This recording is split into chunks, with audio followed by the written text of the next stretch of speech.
Hello and welcome into the show. Glad you could join us. Ron is absent again, but we got myself here and Hollers joining me. I think Ron might be worn out from all those waiver claims he put in on Darren Waller, just sniping him away from everyone else in every league. But we got a good show tonight. We're going to be talking about players entering year 3 and kind of what we expect from some of those guys. A little bit of a re-ranking of how they came in, comparing their ADP when they were drafted in the rookie drafts to kind of where they're valued now. On top of that, just to get some, top of the show notes done, join our Discord, join the Patreon. It'd be awesome if you supported us. We have a charity basketball tournament that we are running. You can find the link to sign up for that on our Twitter page. Also, it's in our Discord if you join. Besides that, make sure you like and comment on this video. Make sure you subscribe to our YouTube channel, and I'll stop spewing out my nonsense. And Holler, man, how you doing, dude? I'm doing all right. My son's under the weather, but we're hanging in. We're hanging out over here, so things are good. And then, I listened to JT. He told me that I was not looking very good the last couple shows, so I got a haircut, cleaned it up a little bit, got rid of the mustache, and we're back, better than ever, to spew the nonsense of number 1 overall Puka from 2023. I mean, I actually don't have him 1 overall, but we'll get to that in a minute. I know. He can't put him over the running back, so it's all right though. You can't. He's close though. He is close. Yeah. He's about as good as close as you can get without getting over him. Absolutely. JT also had he made you get a haircut. He also had us update our intro. No more Malik Neighbors hot takes. All about with one that's close to my heart with JJ McCarthy. Yes, sir. So it says QB1 in 2025, so he will. My hot take is he will be a QB1 at the end of the season.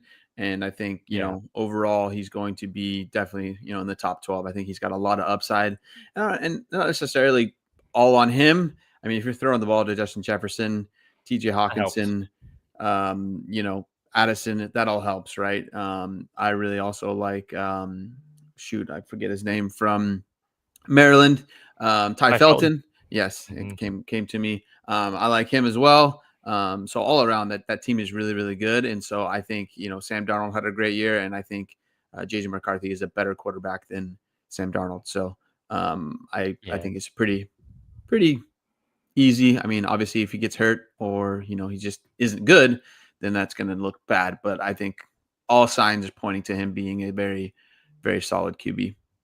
I mean, Sam Darnold was QB7 last year in Kevin O'Connell's offense, and the year before that, I mean, Josh Dobbs had moments where he was, a top 5 QB for a little bit. So I think that system is QB proof. And I think McCarthy is a good quarterback. So I don't think you have anything to worry about there. That's yes, sir. That's one of those lukewarm hot takes. Yeah, so not too hot. Yeah. So, but no, okay. I'm really excited to see. Not necessarily because I have so many shares, and same with you, but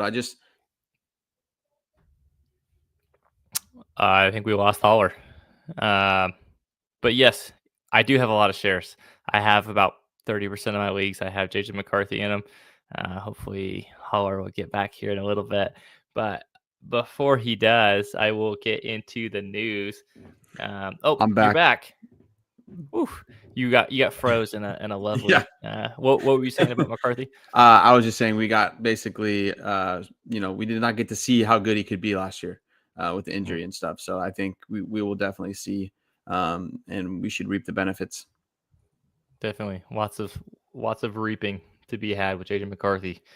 Let's get into the news. We had a couple big trades, mostly with the Steelers and the Dolphins. I don't know what they were on one this week. That the Steelers traded. The big part of the trade was the defensive players, but we won't get into that too much. But the Steelers traded for Jonnu Smith, reunited with Arthur Smith. Arthur Smith said, "I just can't do it without Jonnu Smith. I need you," and he pounded the table for him. Yep. I think that this kind of sucks for Pat Freiermuth and kind of for Jonnu Smith too. Yep. And then that presented a little bit of a window where all of a sudden the Dolphins were, oh man, they contacted the Falcons for Kyle Pitts. They were reaching out to the Raiders for Michael Mayer. Everyone was talking about like, oh, this player, that player. And then what do? They pull a curveball. The Giants pull out Darren Waller from retirement. I mean, when you have a chance to sign a guy who hasn't had a full season since 2020 and has been retired for a year in the midst of a music career, you got to do it. And the Yep. Dolphins made it happen. So they signed Darren Waller to their team. He's going to be their starting tight end. All right, let's. Where do you want to start? You want to start with Waller, Johnny Smith? Uh, yeah. So we'll start with the Steelers. I just think I wouldn't say cancels them out, but unfortunately, the main thing is like where Fryermuth and also Mhm. Jonnu Smith, they were going kind of close to each other in startups. And unfortunately, I just think they're going to, cut into each other's work. I do know they're a little bit different, right? But I still think just in general, it's going to cut out a lot of the work. And I honestly think with Jonnu last year, it was kind of an outlier, right? I think the way they used him, Oh they yeah. really needed to lean on him. There was injuries, across almost all the wide receivers, and then Tua got injured. They just really relied heavily on Jonnu Smith. So to me, I think that was an outlier. And also, like going into startups and things, I was like, I'm kind of like not really in on Jonnu Smith, like kind of exactly kind of what I was saying is like, I Mhm. think last year really was an outlier. We kind of know what Jonnu Smith is. And I don't think, I know there's like takes time for tight ends to get good or whatever. But I just think we know who Jonnu Smith is. He has already played with Definitely. Arthur Smith. We know Arthur Smith and tight ends are not really beneficial for fantasy. So for me, I just think that's kind of what's going to happen with Fryermuth and um, Jonnu Smith. So I have more hope for Fryermuth than I do for Johnny Smith. I think Fryermuth will be usable sometimes. Johnny Smith, I don't think he's going to be very good. I think you kind of touched on it, right? Last year was a career year. He's never been close to that kind of work that he got last year. He 109 targets, 88 receptions. Before that, he had never topped 50 receptions in a season, or over 69 targets. So I mean that's a crazy jump. They call it a career year for a reason. I have him Yeah. going way down there. I think somewhere in the 40 to 50 target range is probably reasonable. I do think this offense. I, I I'm kind of interested to see what this offense looks like because Aaron Rodgers typically likes to throw the ball quite a bit, where Arthur Smith does more of like a run heavy approach. And I'm kind of curious to see. It kind of feels like they're coming in for like the butt heads, and I'm curious to see how this is going to shake out. Um, Yep. Ultimately, I think Aaron Rodgers is going to get his way because he's the one that can change the play at the line of scrimmage. So we'll see. Yep. I do think a little bit though. We Mike Tomlin doesn't really push over at all. So he kind of he has the locker room is really good and everything. Obviously, I know with Aaron Mhm. Rodgers and DK, it's going to be tough, right? They're both a little bit hot headed. So you're bringing There's- a lot of hot headed guys into your locker room. But I think the coach to be able to do it is Mike Tomlin. But yeah, I'm 100% with you. Like I don't know exactly what to expect from this offense. I think they needed a wide receiver two more than they needed Jonnu Smith. So I don't think Pat Fryermuth can be that wide receiver two. But out of the two, yeah, I'm with you there. I think Fryermuth will be the more usable fantasy asset. But overall, I don't think they're going to be really. You're not going to feel warm and fuzzy when you put them in your lineup, in my opinion. No, and I don't. Part of it too is I don't trust Arthur Smith to figure out how to use a bunch Exactly. of pieces. I mean, Jalen Warren out of the backfield is a pretty good weapon too.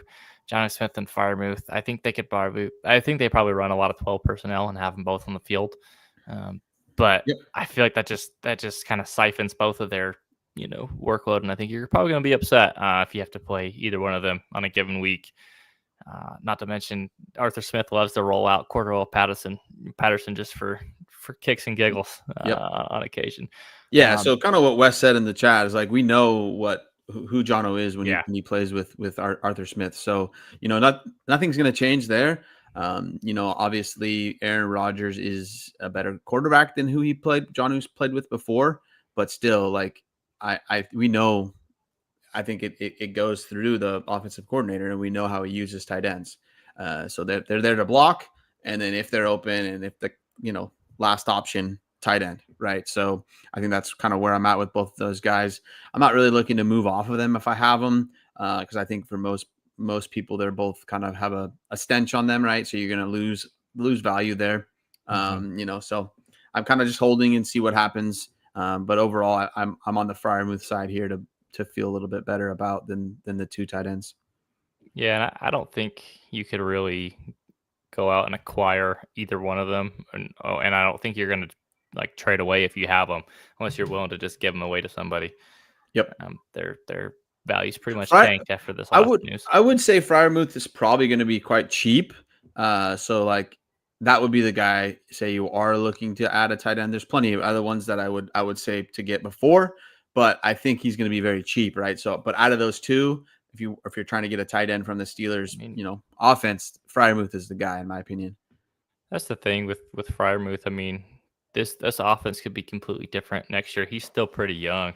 I mean, we Yep. know Rodgers probably isn't going to be there. Arthur Smith might not be there next year either.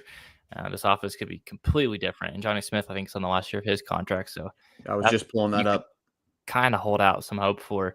Yeah, so he signed a 1 year, $12 million contract with the Steelers, right? So he's Yeah, there for 1 year. So in my opinion, if you have Fryermuth, hold, right? Because um, like you're gonna lose value on him, and then like at this time is, in my opinion, not the time to go out and acquire him as well.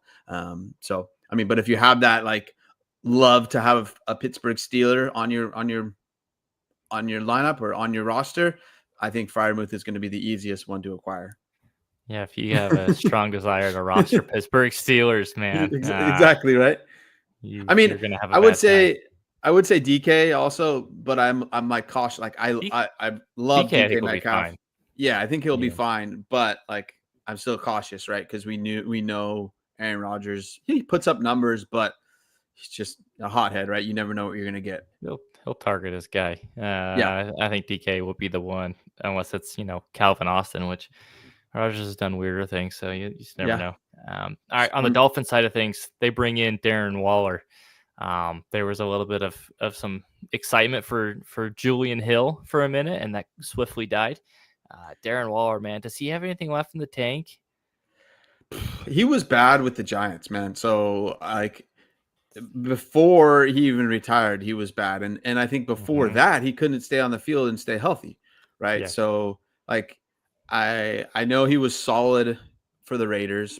He was bad with the Giants, and then he retired. Right. So I think his best attribute right now is him being a rapper. Right. And so if that's what you're going for, like I have no problem people going out there and using their fab. I could, I'm not gonna say, "Oh, wow, you just wasted all your fab," right? Because most of the time, Fab is pretty over the useless to begin with. exactly over the first couple weeks of there's going to be some hot names, or even in off season when preseason starts, there'll be hot Hmm. names, and you might be out of fab already, right? So, like in my mind, there's only one person that I know that loves fab, and that's Coach Dan. And so like if you went out and got yourself Darren Waller, I think most people are like, okay, let's hope that he gets some hype through preseason, and then I can get something for him, and that already, in my opinion, is a win.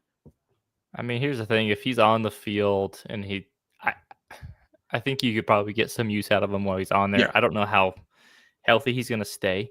I don't know what kind of shape he's in either. He hasn't been on the NFL football field in like almost 2 years now, so I'm should have a good little lungs. nervous.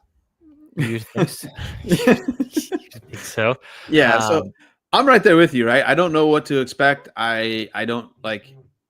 Yeah, I think you hit the head on the nail on the head, right? I don't know what to expect for like in conditioning and things like that, right? It's going to take mhm. time. So like for me, I would like they can't feel good about like using Darren Waller. There might be another piece coming in, right? And so and then I have no expectations at the end of the day.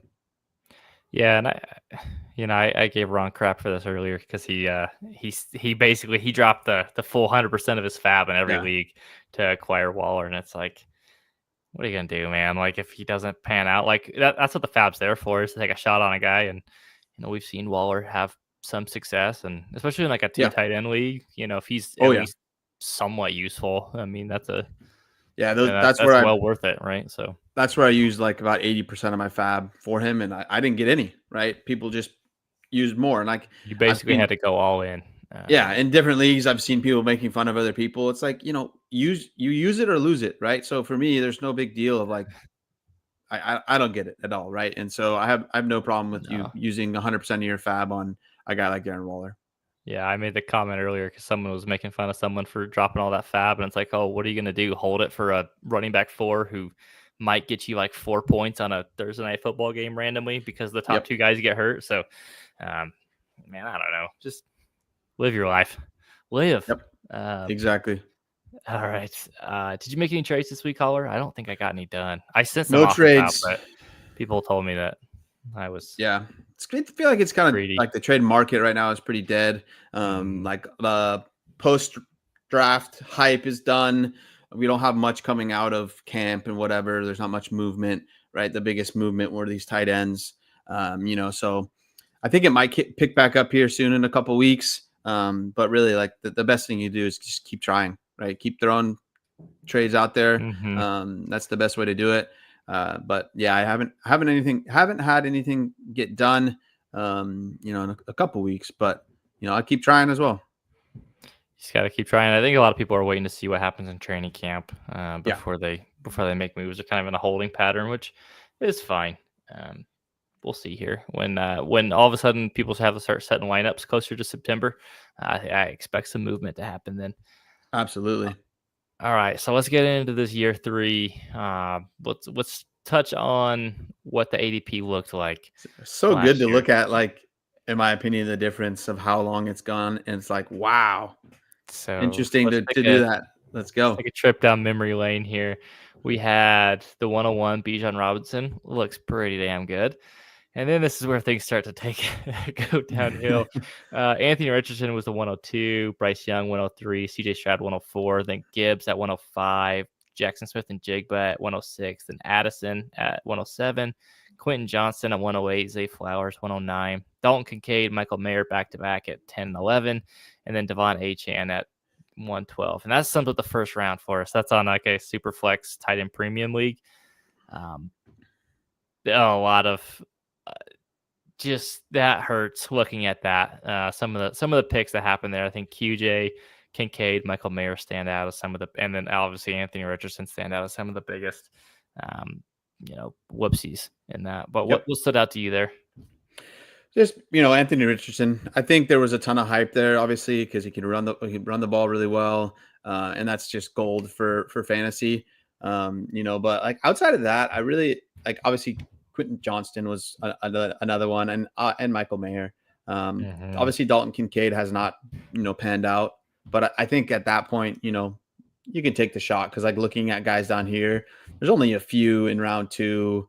And then obviously Puka round 3 or later. But like, there's this Yeah, class was like littered with guys that are meh, fine. you know, Mm-hmm. right? So like for me, it happens, every year. It's like you don't know who's going to be the top dogs, right? So but I was surprised by like out of the first round, like only 3 of them I feel like, or 4, we'll say with Kincaid were misses, I would say.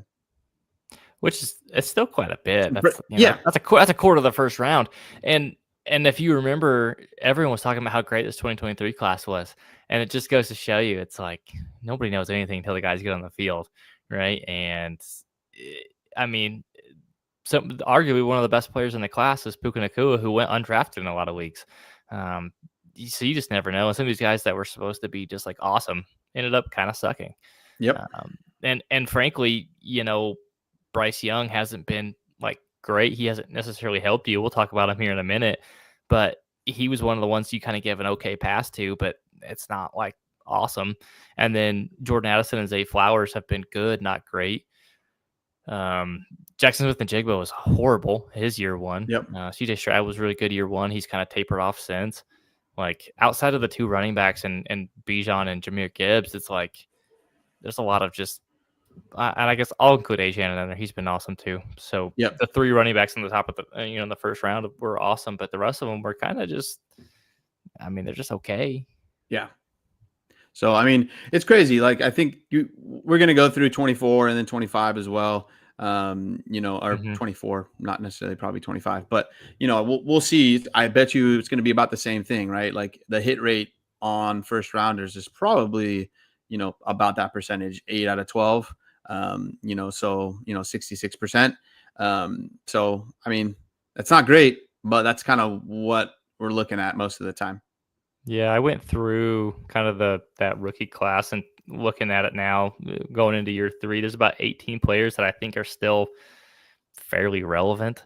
Yep. The rest of them I could kind of care less about to an extent. So let's. I'll give the rest of the rounds here. So top of round two, Sam Laporta. Obviously, that one worked out. Zach Charbonnet was at the 202. Kendra Miller, Jonathan Mingo, Josh Downs, Rasheed Rice at 206. Will Levis, Marvin Mims, Tajay Spears, Luke Musgrave, Roshan Johnson. And then round two was Jaden Reed. And then we had a few guys round three or later in Chase Brown, Puka Nakua, Tucker Kraft, and Brenton Strange. And Strange, I included because I expect him to be starting this year, not because he's done anything. So he was kind of more of like a toss in to begin with. But man, uh, okay, so just to kind of set the conversation here, I wrote an article earlier this week that kind of went over what to expect from rookies in their first three seasons, especially, and I grouped it based on like where they were drafted ADP wise. Um, it's pretty bad. Outside of like the top like three or four picks for the most part, you're getting crap. And so I think the kind of the conclusion I came to, and you can read it in the Substack article, is I would rather spend my picks towards acquiring veteran players that I kind of know what they are rather than like, oh, maybe I'll get a home run here. Because most of the time they end up with like, Kendra Miller or Jonathan Mingo, and it's like, well, they didn't do anything. Luke Musgrave ended up getting replaced by the guy drafted behind him. It's just Marvin Mims had a lot of hope, but he hasn't really done too much other than some nice splash plays here or there. I don't know. Yeah. What is And your yeah? I'm right there with you, and like and I could talk about it every single day. But Puka, like undrafted in Hmm. most rookie drafts, right? And he just landed in an excellent spot. Learned from Cooper Cup, has an amazing head coach, great quarterback to play with. Like the lines are the start, like everything aligned excellent, right? So kind of what Wes said in the chat is like a lot of these guys are the reason why we need to pay attention to landing spot and situation, right? And so I think we can get better about this, right? But at the end of the day, you never know if it's going to work out or not, right? With if you Hmm. look back at this first round, right? I feel good about four guys max, right? That I know are going to give me day in like week over week are going to give me numbers that are going to be really good on my team, right? So four total guys that Hmm. I feel really really good about. So it's I think your article was awesome, and I just think it's like I think you should think more into moving the picks for veterans that are are going to get the points, that what they're going to do, and then it's hard to move a guy once you draft him. It's hard to move a guy versus that draft pick. Definitely. If we were to re-rank this class, I would assume you would probably start Bijan, Gibbs, Puka as your top three. Am I Absolutely. okay? Yeah. No, All right. I don't have anybody. I mean, you could argue like just with how running backs are, and the upside with Achan this year, you could put him at Mhm. 3. But I love Puka, and I think Puka is going to be awesome this year. Right? He's been really really good. Last year he had some injury issues, and so I think with the addition of Devontae Adams, I think it's actually going to make it better for Puka. Definitely. Um, So I have no uh, problem with those four. I think there's a not a large, but like there's a gap between the top four, right? If I was tiering it out, tier one are those four players, and then after that, it's not too much. yeah, I mean, I think. I mean, Laporte was really good his rookie year. He kind of took a little bit of a step back to start the second half or the first half of last season, but he came back. I want to talk on Jackson Smith and Jigba real quick. So he's kind of had two seasons that were sort of polar opposite, and I don't really know. I can kind of talk myself into a couple different outcomes for year 3, and I wanted to kind of get your thoughts on that too. So year 1 obviously was horrendous.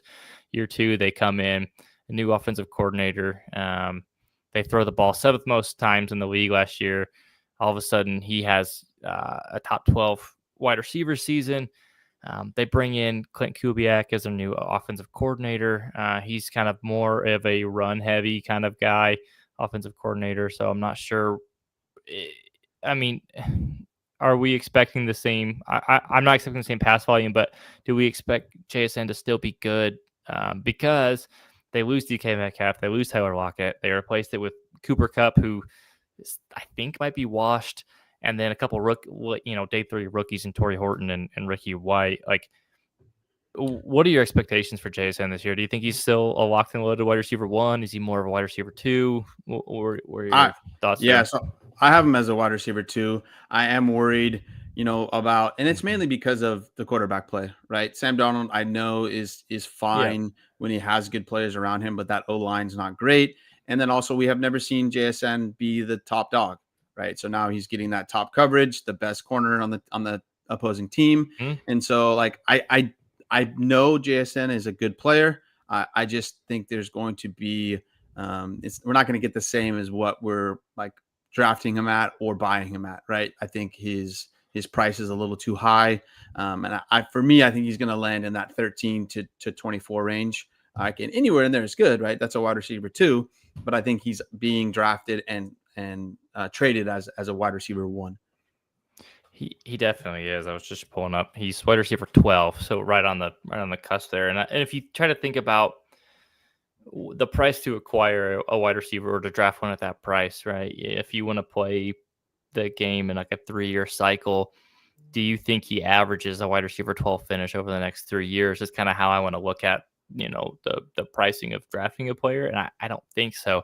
I think he's Well, closer to like wide receiver 18, right? Is more of like a middling wide receiver 2. I think he's which is still very good, right? absolutely. But I think we're overvaluing because he's younger. And the thing you touched on too is like what happens when he's the top dog. We saw Juju Smith-Schuster when he played with Antonio Brown was freaking awesome, and everybody loved Juju. Man, he was the hot shit. And then all of a sudden, Antonio Brown's out of town, and all of a sudden that went south real quick. I'm not saying Very it's going to quickly. happen with JSN, but like, I mean, you just never know until the guy shows up and Yeah. gets the top coverage if he's And the guy or not. yeah, so kind of the next tier you have here is Sam Laporta, Rashid Rice, JSN, Mm-hmm. and CJ Stroud. That's 4 through 8, right? And I feel really good about that. I'd rather take Rashid Rice over JSN. I know there's I like would too. some looming possible a possible suspension. But Right. again, I know what quarterback is with Rashid Rice, and I know he's extremely good, right? I know what I'm going to get out of Patrick Mahomes. I know even though they have other guys in Kansas City, I just feel really good about Rashid Rice with his situation versus JSN, because outside of Sam Darnold, they have Jalen Milroe, who is not the greatest passer, right? So like I don't feel It's good putting it about that nicely. either. Yeah. Yeah, right. To be very nice, right? So I just think there's a lot of question marks with JSN. I really like that with Juju Smith-Schuster and Antonio Brown, right? Though obviously it's very different, but because I think JSN is a much better player than Juju, right? But I still think the situation that has happening is very, very Mm-hmm. similar, right? Even though Ben Roethlisberger was a solid quarterback, right? I think he's much better than what Sam Darnold is going to be, but still, I think there should be a little bit of question marks and like a little bit of pause on JSN being a wide receiver 1. I think so too. And some of the guys that he's ranked ahead of, like T. Higgins, Devontae Smith, Garrett Wilson, he's like right there with him. Like I'd rather have all 3 of those guys Yep. over JSN. Like I feel more comfortable in their ability. I feel like I've seen it more. Whereas like JSN's been kind of bipolar on his 2 years in the league, right? He was Yeah. pretty bad and then he was really good, but man, I don't know. And there's still some questions of like Seattle has a bunch of slot receivers, like who's going to play outside? Are they going to move him out? Because I don't think Cooper Kupp can do it at this point in his career, but I guess we'll find out.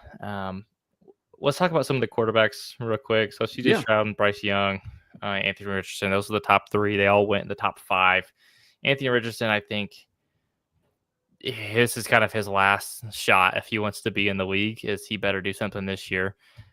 It sounds like Daniel Jones has the jump to be the starting quarterback this year. That said, I think Anthony Richardson gets a shot to play this year at some point. Do you think he can improve enough to stay as a starter in the league? I do.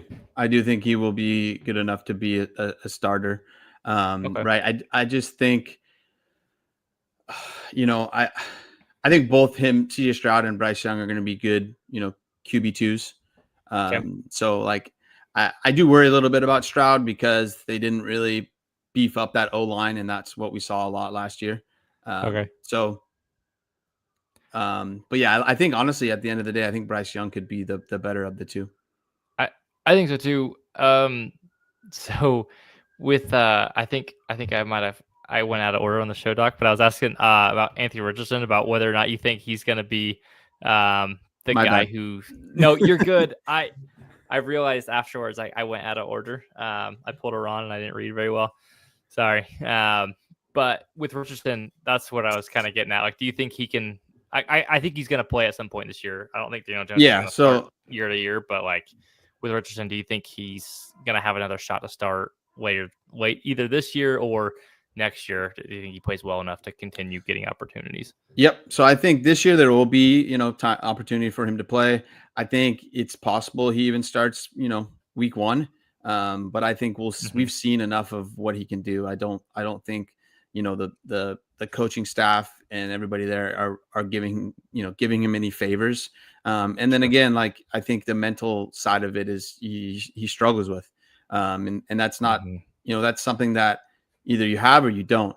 Right. And so I mean, I know you can get better with it, but I think at the end of the day, like we've seen what he can do and what happens when there's more pressure and things like that. And I think he's very, you know, the way he plays, he can get injured very easily, kind of like a Tua. And so like also with him not being able to throw the ball very well, I just, he needs everything to land extremely well, for him to be able to continue being a starter. And then like I know it's not necessarily like a 1-to-1 if he's going to lose out to Daniel Jones. Like that to me, I don't think that's really going to be like the last straw, right? If he doesn't Hmm. start the beginning of the season, and then things go south for the Colts and then they go over to Anthony Richardson, I don't think necessarily that's because Daniel Jones is better. I just think that the team will be better with Daniel Jones than Anthony Richardson. So I think at this year, if he can't get it done and he can't win that starting job and actually have it for multiple weeks in a row, then I think it's kind of over for him in the NFL. Yeah, I think part of it is like he was pretty raw coming out as a prospect, and he needed time on task, and he's just been hurt, and he hasn't been able to get Yep. that time on task. Like, even in college, he didn't get a ton of starts, he didn't get a ton of reps. He hasn't been able to in the NFL. That's what worries me. It's like I don't know if he has it in him. Um, but going back to Bryce Young and CJ Stroud, I think you mentioned that Bryce Young might be the best one out of the two of them. And I agree. And so he got benched last year. Obviously, it was very bad. And if you guys remember, I was hyping up Bryce Young, dude. I was steaming up that hype train all off It's season. same. I It think looked same with me real is bad. like, Yeah. yeah, and I bought some Bryce Young before last season with some like 112s, and at the beginning of the season I was like, oh gosh, Hmm. that was not good, right? But I think at the end of like I think overall, if we look back once they're done with their careers, right? I think Bryce Young's going to be the better fantasy quarterback, and I think CJ Hmm. Stroud can get it done. But I do think like he needs a really good offensive line. When he was playing at Ohio State, that's like a top notch team all around, right? So we're Right. seeing when there's some holes in the team that CJ Stroud's really struggling. I think Bryce Young, like it just is taking time for him to get his feet under him in the right direction, right? But I think we're going to see him take another step forward this year. He's got a really really head coach, and so I just think he's got better tools than CJ Stroud does. I just think the first year was kind of like an outlier as well for Bryce, or excuse me, CJ Stroud. So I just think what we saw last year is what's going to be more of CJ Stroud throughout his career. I think so. I think Stroud is probably going to be a high to mid end, QB2 in the league, which is fine, right? But it's not who we wanted him to be. I think when he got drafted, especially, I mean. thinking back, he kind of went down the draft where he was a third quarterback off the board most of the time because people were like, "Oh man, the situation bites." They weren't sold on CJ Stroud because of the Ohio State quarterback thing. Nah, the situation was awful. People thought Houston was going to be horrendous. Now they ended up making the playoffs, his first 2 years. But the year one looked a lot different than year two, right? Year Absolutely. two, the offensive line kind of fell apart, and you really started to see some issues with CJ Stroud. He ended up being more of like a lower end QB2. Um, I don't know if the offensive line is going to be fixed. It doesn't. I mean, they traded Yeah. away some of their guys, right? And so we'll see if it comes together. That makes me nervous. But Bryce Young, on the other hand, he started real bad. He got benched. He came back. So from weeks 8 through 18, so the final 10 games of the season last year, Bryce Young was the quarterback 12 during that time period. Then they drafted Ted McMillan to help the offense. I think the offensive line, it's another year of the starters kind of being there, kind of hoping they get some more time together. I think Bryce Young could really take a step forward. Do you feel better acquiring Bryce Young just based on price too? Like the difference is pretty drastic. Like CJ Yeah. Stroud is at QB 11 right now in fantasy calc, where Bryce Young's way down at QB 22. So I feel like just from like a price perspective, I feel like if they end up paying off their price point, right, they're probably going to end up scoring fairly similar. And if Yep. you drafted Bryce Young at 22 as opposed to CJ Stroud at 11 or 12, you're going to feel way better having Bryce Young. Plus, he's Yeah. cheaper to acquire. Yeah. So in startups, I'm seeing him go in like the second round, him as being CJ Stroud, and then Mm-hmm. Bryce Young, I'm seeing him in like the fourth round, right? So you're beefing up some of your other positions if you're waiting on Bryce Young. And Mm-hmm. then I think you're going to get the same, like you said, the same points between Bryce Young and CJ Stroud. So I think there's more upside with Bryce Young, I feel like right now. And just I think the pieces around him in terms of offensive line and things like that are a little bit better. Obviously, CJ Stroud is with Nico Collins, who's obviously a top 8, top 6 wide receiver in the NFL. So obviously that's always going to help. But I think Tet is very, very good as well, and could be a wide receiver one in him as well. So right at the end of the day, I think they both have really good pieces around them. I think the coaching staff is a little more friendly for the quarterback in Carolina than it is in Mm-hmm. Houston, right? I think they're more of like a defensive minded offense. I know they brought Right. in a new offensive coordinator, but I think at the end of the day, right? I think I feel better acquiring Bryce Young at his price point than I do CJ Stroud. Definitely. Let's talk about another one of those round 3 or later guys, and Chase Brown. It's a shame Ron's not here because he loves Chase Brown. He does. Uh, I feel like he is, if because of the draft capital, I think people are still thinking like, oh, he's just a temporary stopgap in Cincinnati. What I saw on the field that tells me this is a good running back and he should be starting. I don't think just because he got drafted in day 3 instead of the second round that we like to see. I think people are a little bit shying away. Cincinnati had every opportunity to replace him this offseason. They didn't. They brought back Zach Moss on a restructured contract. They drafted Taj Brooks in the 6th or 7th round. Either way, Yep. not a ton of capital invested there to bolster the running back room. Chase Brown is still on a rookie contract for 2 years. So I think at the very least, right, like you're going to get a running back one season, 2 years in a row. And then I think after that point, whether he's, still in Cincinnati on a new contract or if he goes somewhere else, I think he gets another opportunity to continue being a starting running back somewhere. So I don't see the problem with trying to acquire him. And I think I'd be willing to send really any kind of a first to get him. What do you agree, disagree, or what are your thoughts on Chase Yeah. Brown?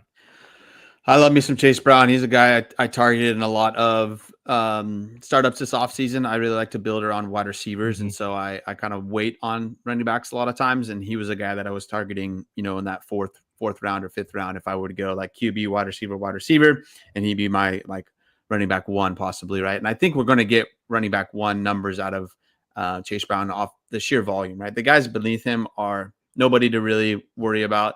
They might take a Mm-hmm. little bit away from some red zone targets, but I think Mm-hmm. Chase Brown will get enough, right? He's a very good pass catcher. I think it's hard to keep him off the field. And so like, I'm with you right there. If they don't extend his contract, somebody else is going to pick him up, right? Because I think at the end of the day, he's a good running back and puts up good numbers. And so even if he goes on to another team and it's like a 1A, 1B kind of thing, like a, Tony Pollard and Tajay Right. Spears, right? I think that same situation, right? Tony Pollard has gone down a little bit, right? But he's still a very usable running back, right? So I think that's kind of where Chase Brown is as well. I think Chase Brown's a lot better right now with Tony Pollard, younger, better team. But I think, he'll have that same longevity as being a very solid running back.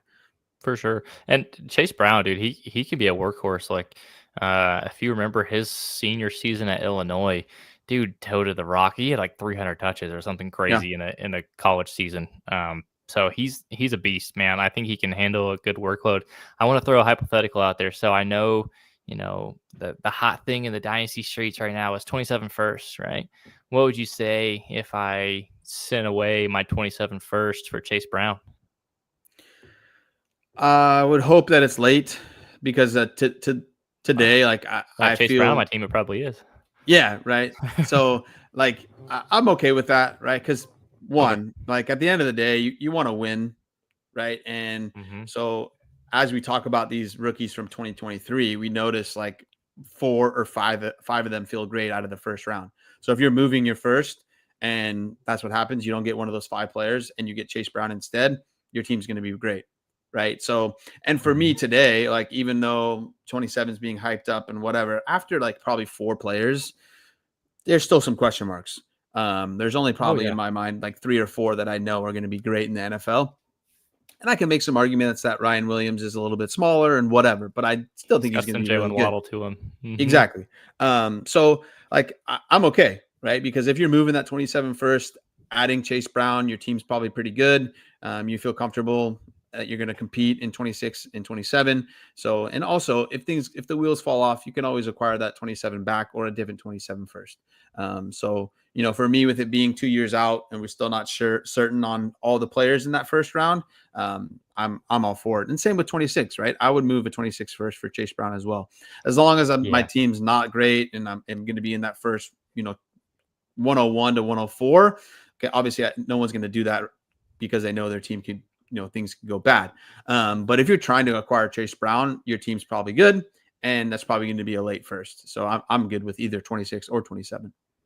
yeah. I think the thing I was thinking too with the 27-1 is that, like, especially if maybe your team was bad in 25, but you kind of feel maybe you had some extra picks this year. You feel like your team is closer, but it just maybe it wasn't quite there.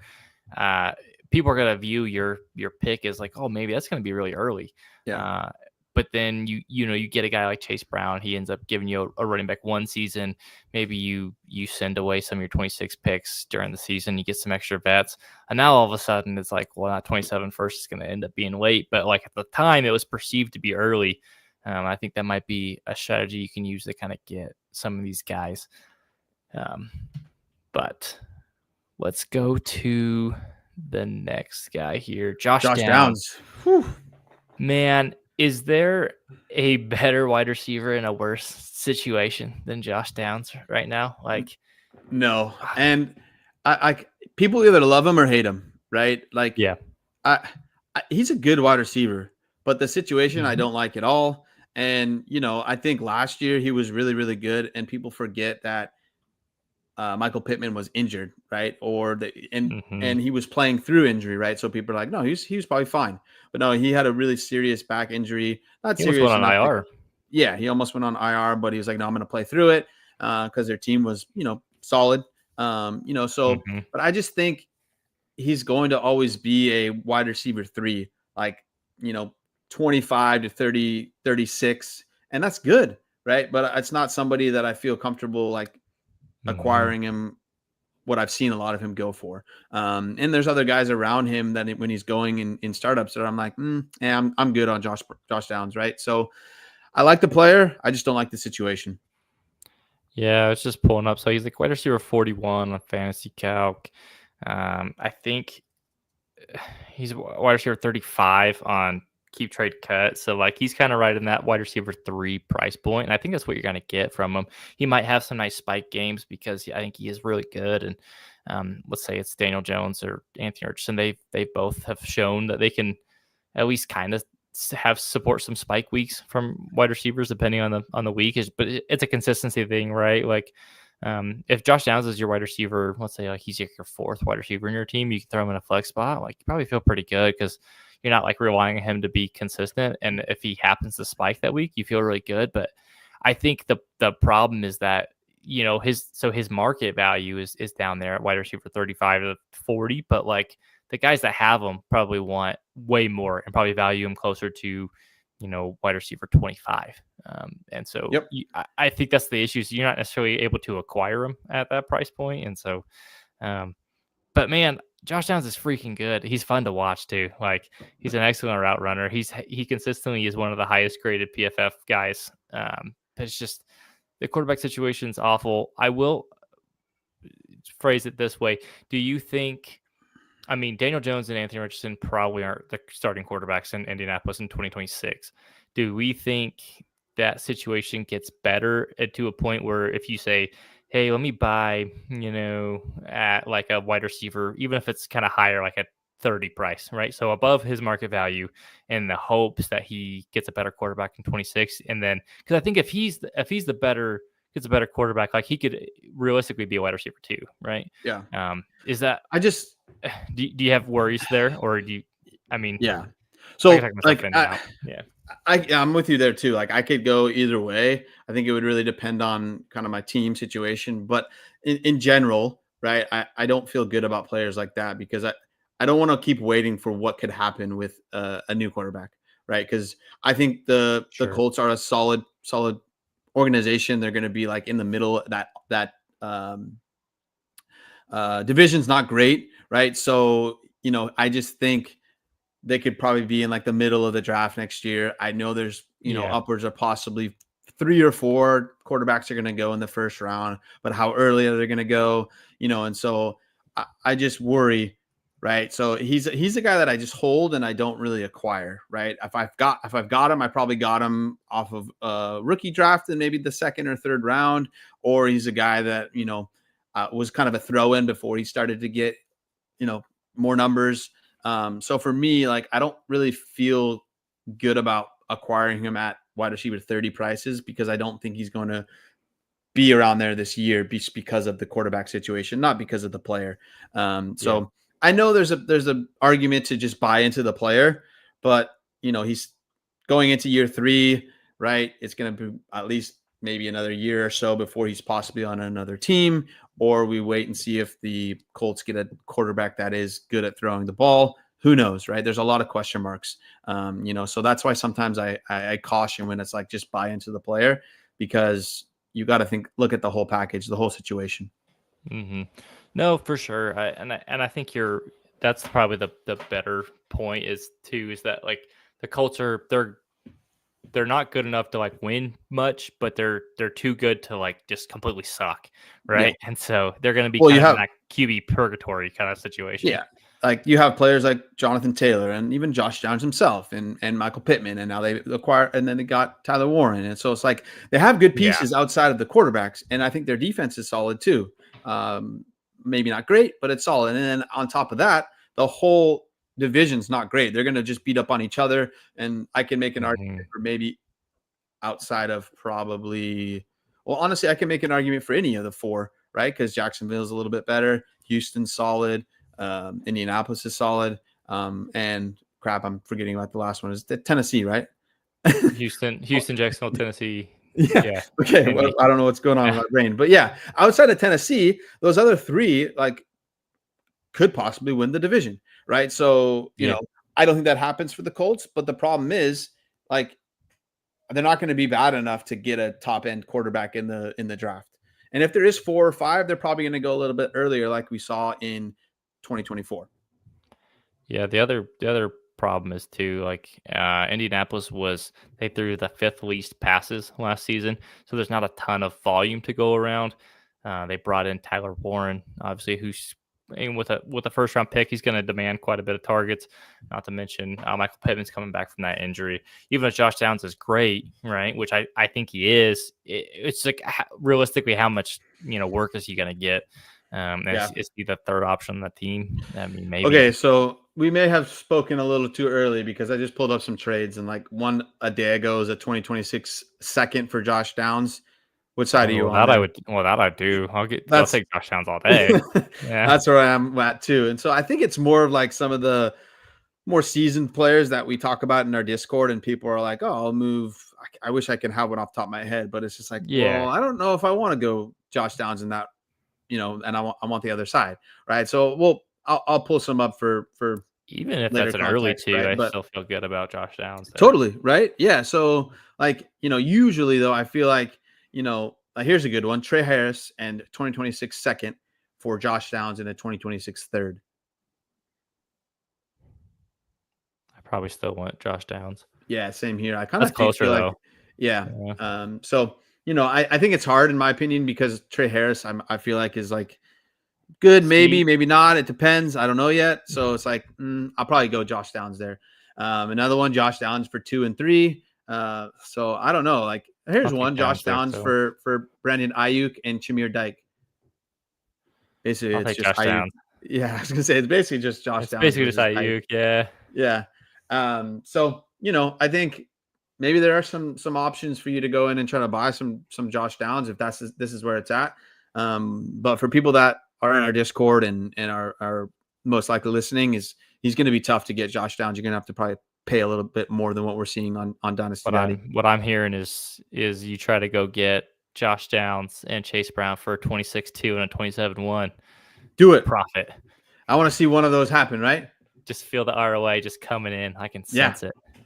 Yeah. Real quick, let's talk about one last guy here. I want to talk about Tucker Kraft. He went outside of the top 2 rounds as well. He was actually the Packers' second drafted tight end.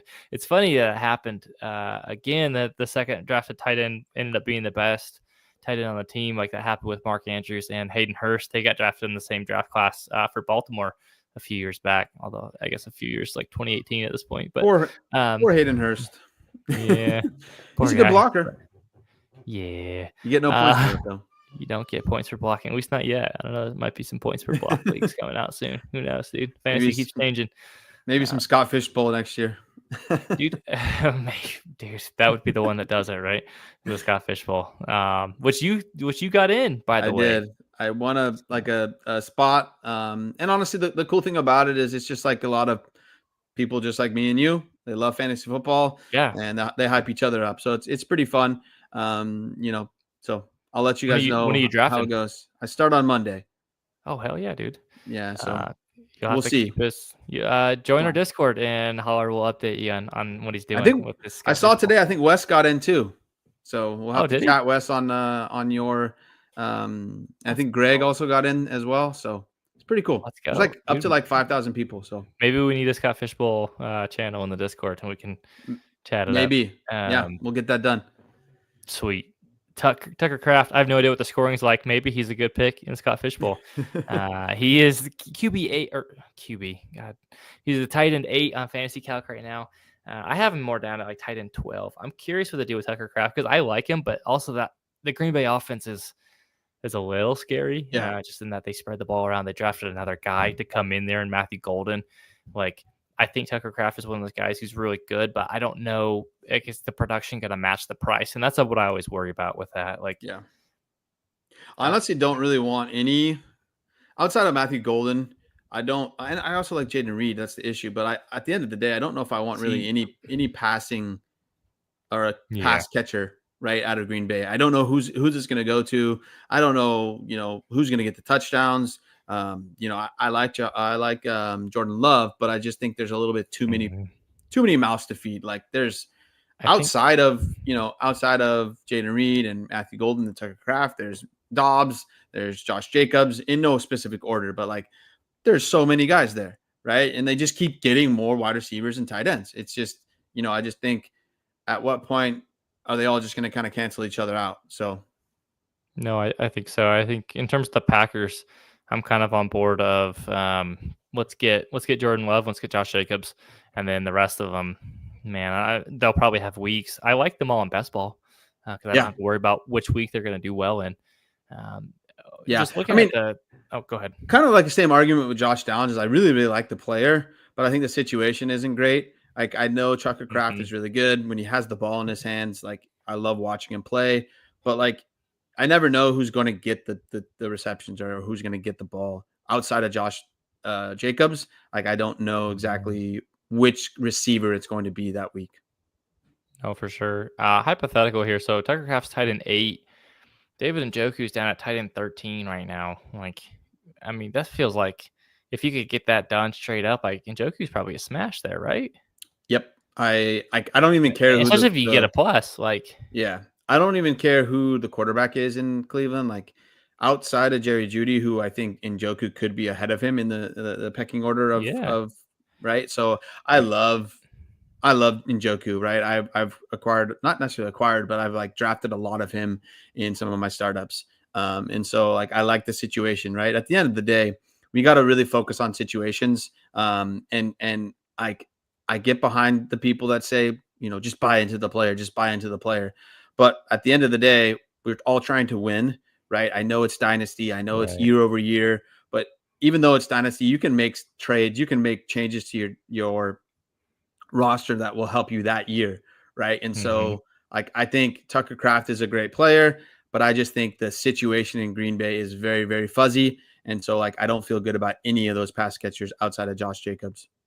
Yeah, and I agree 100%. And to further your point on like, the whole buy into your player thing, that sounds great until you end up with a team full of Jalen Waddles and Josh Downs and Tucker Crafts who, they have good PFF grades, but now you finished, you know, ninth in your league. So, Yeah. um, Yep. I mean, like it looks nice when you have certain players on your team that have a really good name and whatever, right? mhm. I'm not saying that's the wrong way to play, but at the end of the day, we're all looking to win. And I get that it's dynasty. I get that it changes every year. I get that you want players that are going to be good every single year. But at any year, you can get an injury. So you need players that score points. And you can't really care what, like Cortland Sutton, he scores points, but nobody wants him because he's old. But I want him Well, because he scores points. He's going to help me win. exactly. And it's like just because a player is 28, 29, 30 doesn't mean it's a death sentence, right? They can still Yeah. play. Yeah. And they can, I mean, if we did that with Derrick Henry, man, like he's been dead for 7 years and he's still Yep. he's still out there. Obviously, I know he's an outlier, but like I think the point I still mean, we stands. can Right? There's do old guys win you leagues every year, right? Hog So Daddy, the hog right? daddy's out Speaking of there tight ends, like Hog just Daddy, right? smashing, Like dude. I don't want I don't want Hunter Henry over Tucker Kraft. That's not what I'm saying. But if I could get Hunter Henry and another point scorer for Tucker Kraft, I'll do it, right? And then I'll Hmm. figure out later on if Hunter Henry retires next year, I'll figure that out later, right? You can always make trades, you can always move players around and get yourself back in that situation to win. But you can, like, at the end of the day, only one person can win. So that's kind of where my head's been at recently. Is like, there's a time where I was like, oh, let's just, keep churning out players, get more draft picks and whatever. But it's like, as we just went through this, there's a 66% hit rate, and that I think is a good rate in this year, right? That's Only 4 out of that well, top and the 12 hit are rate like, is like, well, you're kind of yes, you're exactly, squinting a right? little bit, right? Yes. So So, like on a grand scheme, like that 66% is just pretty good, right? But only 8 of those players are there really that helpful, and probably 2 out of the 8 that I'm talking about, probably like a Dalton Kincaid, is not somebody you really feel good about. no, exactly. All right, that's all I had. Did you have any other parting thoughts before we That's all get I out of got. here? Join our best ball tournament. We Hmm. got a signed jersey. We may have a surprise gift too. So we got a gift card. We might have one more surprise gift for the top 3 scorers. So join up. Yeah, we'll have to wait and see. Join and find out. Thanks for tuning in, everybody. Appreciate it, and we'll catch you next week. Peace out. Peace.